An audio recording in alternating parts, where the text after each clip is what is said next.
सध्या महाराष्ट्रामध्ये एक चर्चा चालू आहे की सरपंच मंगेश साबळे यांचं काय झालं। नक्कीच मित्रांनो, त्यांना पोलिसांना ताब्यात घेतल्यापासून एकच हे प्रश्न महाराष्ट्रामध्ये गाजवू लागले की साबळेंचं काय झालं, साबळे कुठे, त्यांची जामीन झाली की नाही। तर मित्रांनो, त्यांची जामीनही झाली नाही आणि सध्या ते पोलिसांच्या ताब्यात आहे आणि बल्कि ते पोलीस कस्टडीत आहे।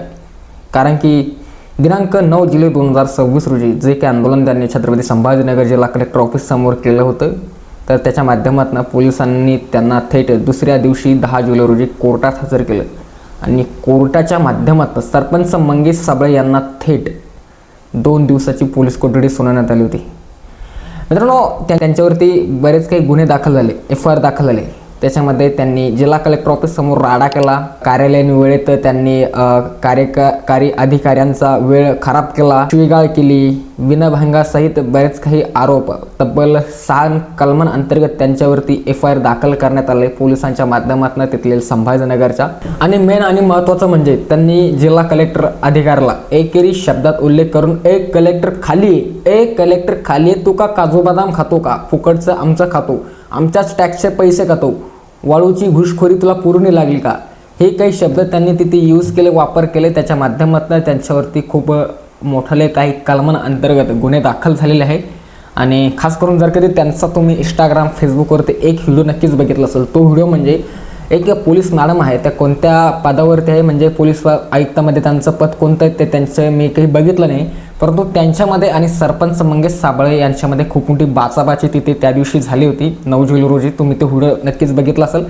एका इंस्टा अकाउंटहून तो व्हिडिओ तब्बल 4 मिलियनच्या प्लस गेला आहे, अर्थात 40 लाख लोकांनी पाहिला आहे। आणि यामुळे काही ना काही एकंदरीत महाराष्ट्र पोलीस शासनामध्ये आणि प्रशासनामध्ये काहीतरी एक मोठी भीतीचं वातावरण किंवा तणावाचं वातावरण निर्माण झाले। त्यामुळे अजून मंगेश साबळे यांची जामीन होणं आता सध्या तरी ते शक्य नाही।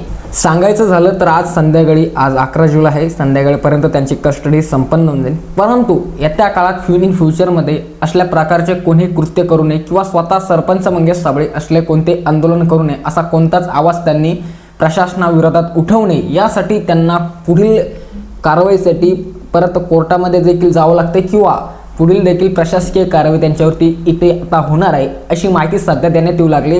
आणि आमचे मित्र नारायण लोखंडे असतील यांच्याकडून देखील मी थोडक्यात याची माहिती घेतली, तर त्यांनी देखील हेच सांगितलं की सध्या तरी मंगेश साबळे यांची जामीन होणं शक्य नाही। सांगायचं फक्त हेच आहे की हा जो आपला भारत देश आहे, हा एकंदरीत लोकतंत्र देश आहे।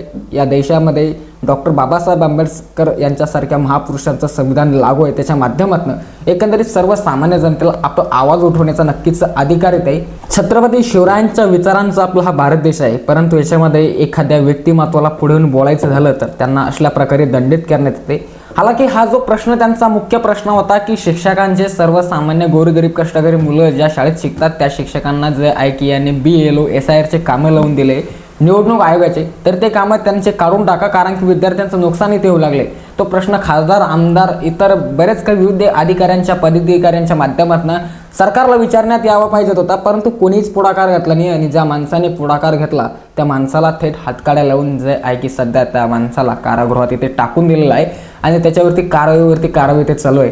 तर हे खूपच एकंदरीत दुःखद न्यूज याला म्हणू शकतो आपण की या लोकतंत्र देशामध्ये असं काही देखील घडू शकतं। बाकी मी एक यूट्यूबवरती कॉन्टेंट क्रिएटर आहे, त्याच्यामुळे जास्त मला काही ओळखेशन केलं जात नाही, कारण की मला देखील ते धोका होऊ शकतो, त्यामुळे जास्त काही मी अगेन्स्ट कोणाच्या बोलत नाही। बाकी तुम्हाला काय वाटतं तुमची राय कमेंट बॉक्समध्ये नक्कीच नोंद करू शकता। खूप खूप धन्यवाद।